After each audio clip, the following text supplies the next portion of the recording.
Actually, I met Katya Sharova in Murmansk Media Impact in 2013. And last year in Moscow Media Impact, we invited Katya and Lisa and Camila and Gitskin to come. And also we had Brian and Barbara as participants of our festival. That's how they met. And today I'm really happy to see this extension of our media impact activities here. And yes, that's true. It's a kind of an international community. At least we have had a lot of international participants during our events. Media Impact has started in 2011. Next slide, please. As a curatorial project initiated by me and the small curatorial group, but very soon it turned out that it became evident that curatorial format as an exhibition and series of lectures and discussions are not proper for working with activist art, and the festival was horizontalized. It was on the wave of this horizontalization Occupy processes that was happening in 2012 all over the world.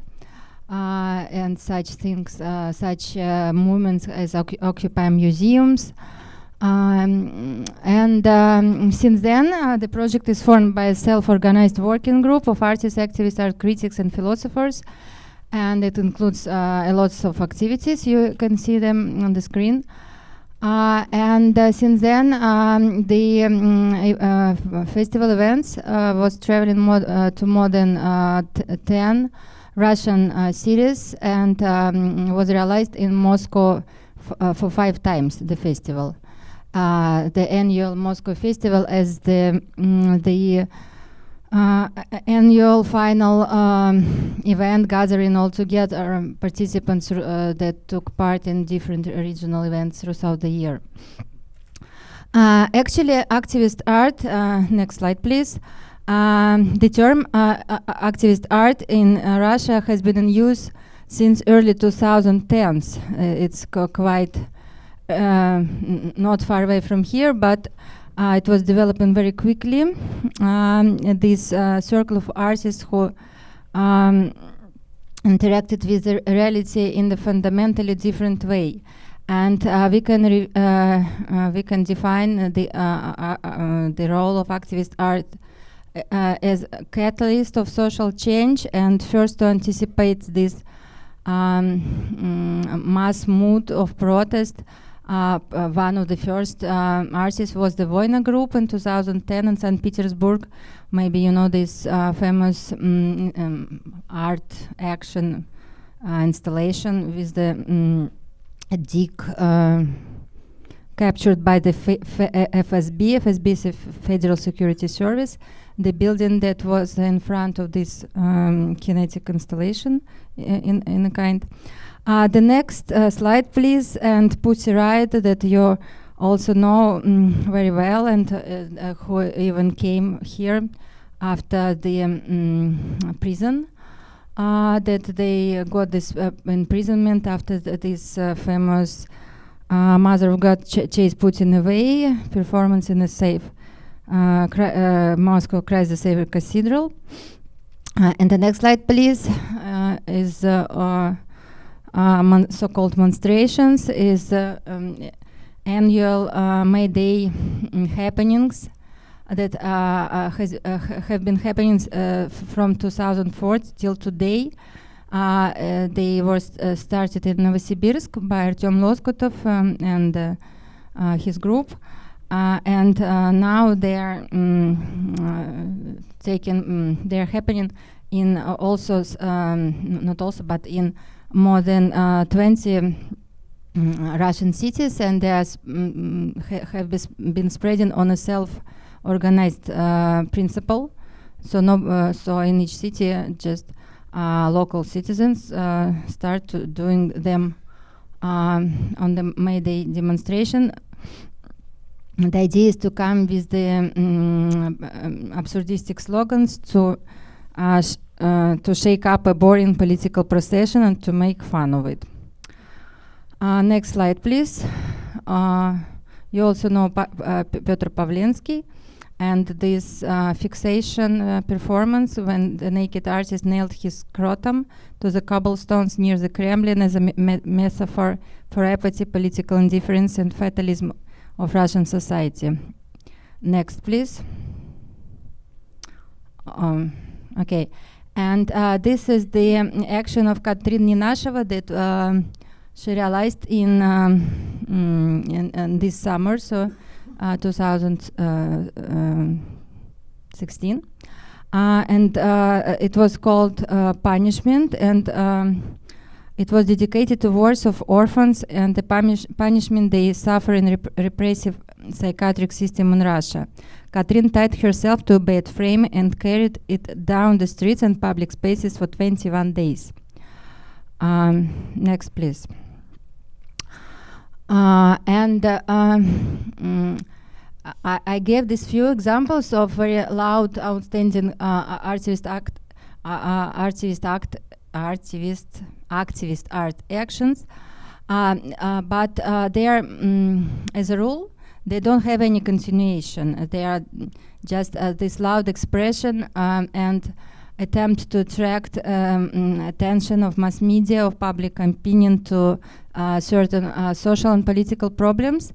But as a rule, these artists who are heroes who come out to the streets, they don't need any community, they don't need any platform, and they prefer to act themselves.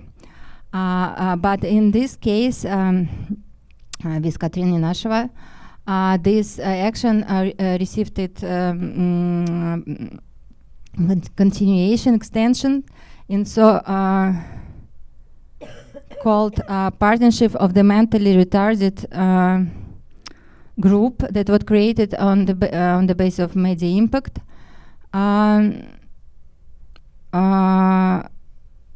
This September, and it has the objectives of destigmatization of people with mental retardation, problematization of the diagnosis of mental retardation, and establishment of communication between inhabitants of neuropsychiatric boardings and people from the outside world. Next, please. And the action, the last action I want to tell you about, it was realized in October, just like several weeks ago. It was the first event from the series of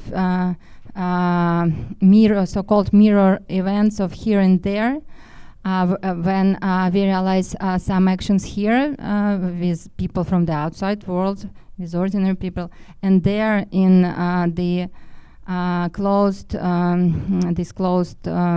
psychoneurological boardings, and this was the Festival of Disguise. That was the research of everyday life features and establishing interactive communication between here and there. The idea was based on the lack of choice in clothing for the inhabitants of the boarding, who cannot go beyond the walls of the institution to buy things. On the first day here, we collected things and its histories from people who came to the festival for the inhabitants of psychoneurological boarding. On the second day there, we continued in the closed area of one of the psychoneurological boarding in Moscow. In the beginning, the inhabitants talked a little bit about their manner of dress and favorite things. After watching each video story about cross-dressing, we suggested the inhabitants to try these clothes and talk about their feelings. Next slide, please. Mobile mirror has become an important subject which gave people the opportunity to see their reflection in the renewed image and transferred us to the non-verbal space in which everyday act of disguise received a degree of sacredness. And now my time is over, and I want to pass my microphone to Pavlo, who will tell a few words about his project inside our platform. Pavlo. Thank you. I actively participated in political protest in Moscow 2010. Within the multiple forms of the protest activities, the Occupy camp in the center of the city more than others matched my political views. It opposed itself both authoritarian government and liberal opposition. Okay. I've joined the Media Impact Festival when the protest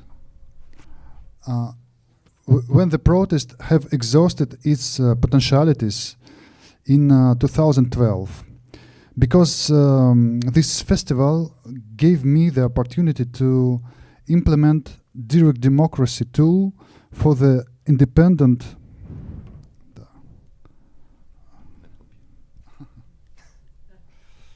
for the tool for the independent art and activist organization. These techniques allows us to create a horizontally organized platform. It allowed us to build a community for those who didn't have their place in the social infrastructure. It was a kind of socialization, but without social labor, but without alienation. Assembly, which we take from the Occupy practices as a main procedure for making decision, is a good tool for coordination and cultivation on non-violent forms of interaction. But the problem is that not being connected with the massive protest mobilization, we found ourselves in isolated utopian island somehow. And my attempt, not only mine, but some participant of our festival, to get out from this isolation materialized in a collaboration with a community of patients of a mental hospital in the city of Nizhny Novgorod. Us, I mean the Union of Convalescents. It is the name of the group, interdisciplinary group created on the platform of Media Impact Festival in 2015, consists of artists, activists, patients, psychiatrists, poets, critics, researchers, philosophers, excluded and included, I mean, in social relationship, in just friendship with somebody, in some earning money. So we mixed within our group, within our practices, we mixed different types of action and competing paradigms, disciplines and formats. Free play in the Schillerian term.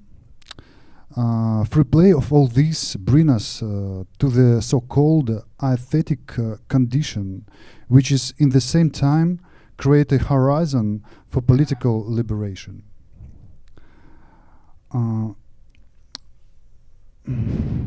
Now I'd like to tell a little bit more about our practices in Nizhny Novgorod, our experiment. For example, really? But what is the problem? Maybe it's possible to just turn on microphone a little louder. Okay. Okay. So this is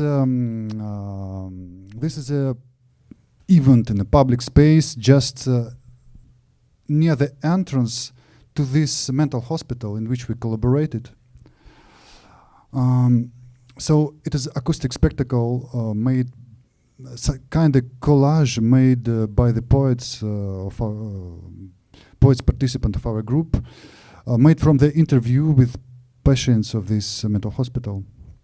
And it was translated to the headphones, and the people could just walk along the street near the entrance. It's like a border of exclusion in like public space included in social relation, those who not included. And this is another one kind of soft action in public space in one of the park of Nizhny Novgorod. It is the name of action is Confession Marathon.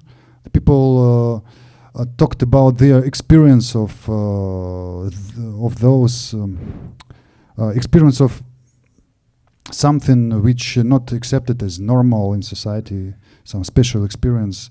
And also we translated some documentary films about anti-psychiatric movement in Italy and France. Also we made a conference, but it's kind of performative conference because it comprised academical intervention and also kind of performative intervention. It's just spending time in Moscow. It's a marathon again in frames of Mediodar. It's a make, but just paraphrase to finish my intervention. Sorry. My idea is that minority of insane is the minor minority, most excluded and deprived of recognition in basic human capacity. Pure exclusion, that is the only thing that we can proclaim for sure about this great mystery. Because medicine don't have an answer. What is it? Thus, working with it gives us an opportunity to touch a very essence of social exclusion as such, as a great fear and a great seduction to be out of social. By doing this, we live widespread pattern of activism. We don't fight for excluded within a paternalist paradigm. We don't translate commonplaces of protest discourse to awake or educate so-called ignorant population.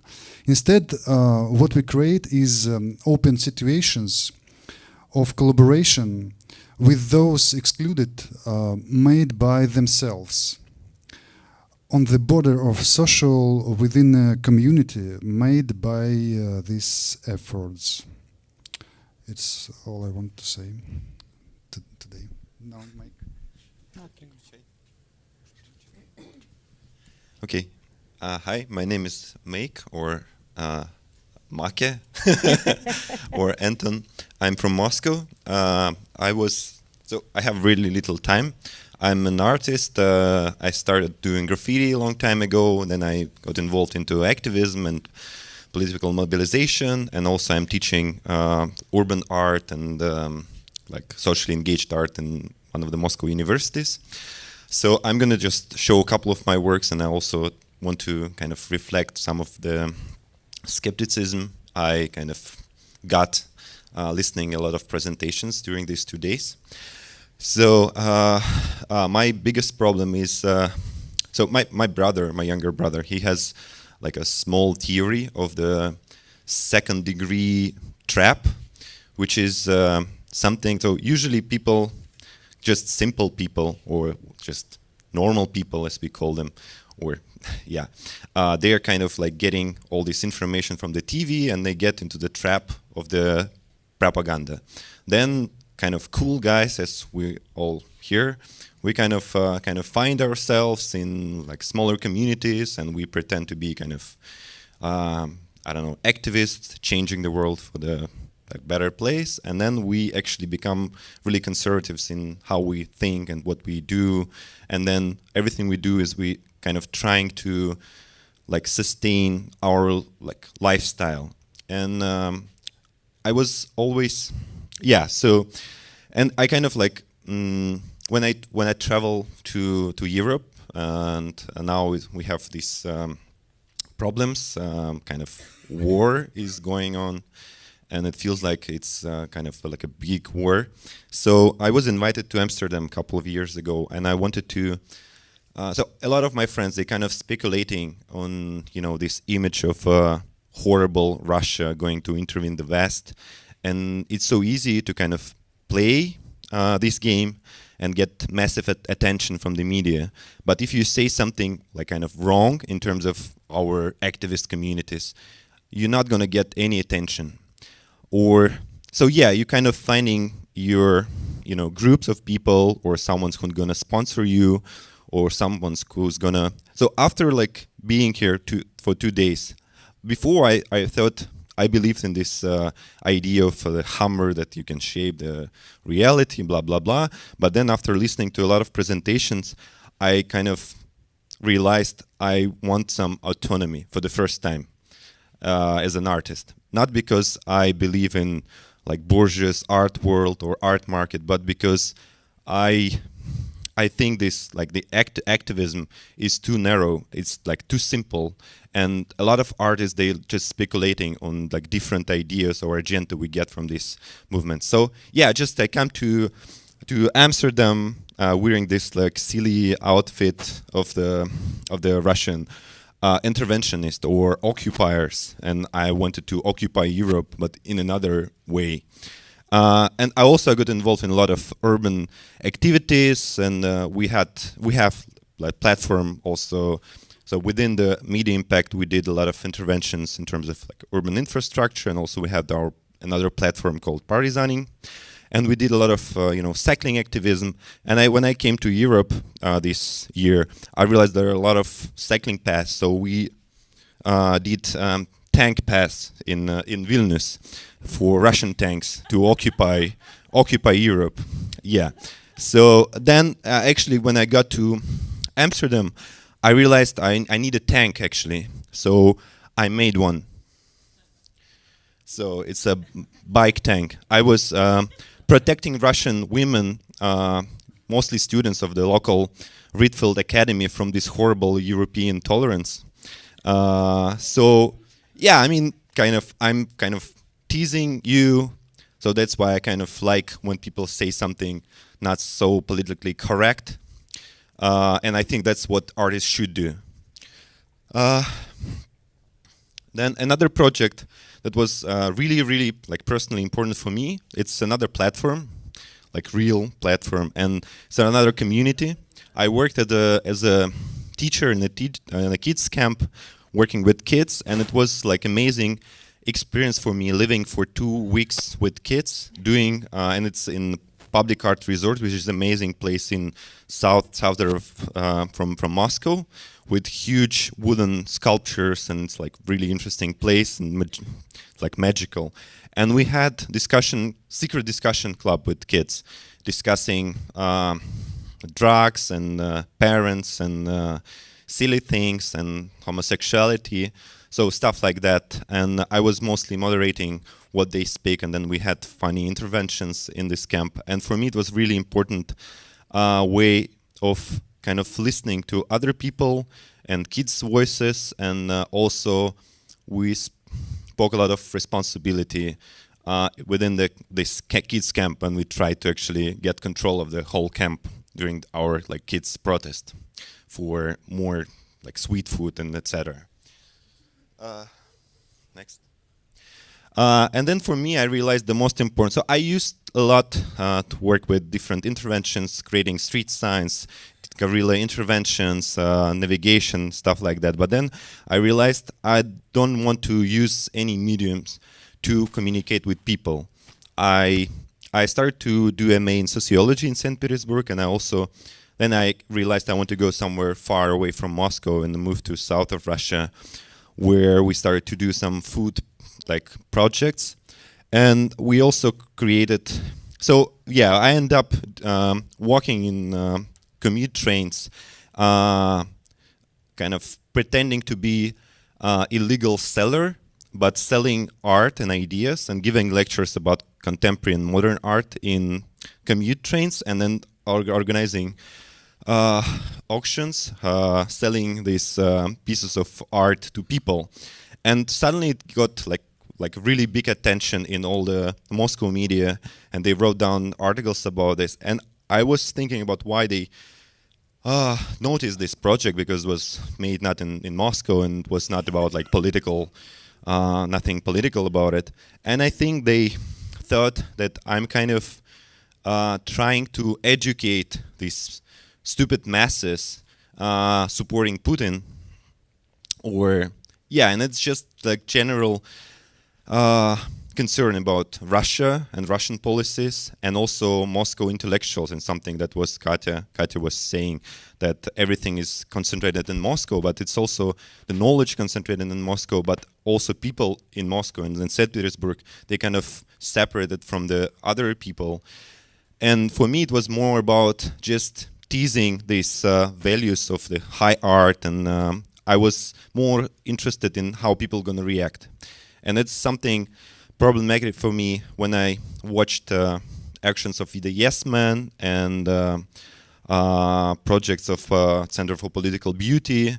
I feel like I don't hear people voices. I want to see reaction, and I don't think that everything is so clear and black and white. And for me, it's really interesting to see people's reactions. So I communicated a lot with people during this discussion with people. Yeah, so some artworks were sold out, and this black square, apparently only this girl was really excited about this piece of art. Most of the people thought they can do it themselves. But the Munch was sold out in a really good way, and Van Gogh, of course, and also Warhol. But unfortunately, Marcel Duchamp and Malevich was not so welcomed by these people. So just the last slide. So I don't know. I kind of I realized I don't want to talk, and I want to speak up and say.